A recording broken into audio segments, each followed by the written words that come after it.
Water issues have been raised.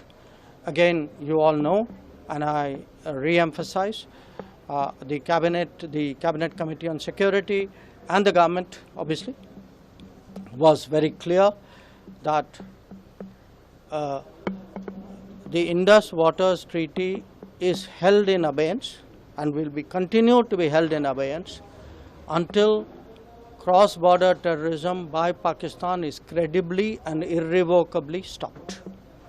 So sometimes the Kashmir issue has been brought up. Again, the only thing which remains to be discussed on Kashmir is the vacation of illegally occupied Indian territory in Pakistan occupied Kashmir. We are open to discussing that with Pakistan. I want to spell out our positions very clearly so that what is in your minds and what many of you have raised with me on various occasions. The government's position is very, very clear. Thank you very much.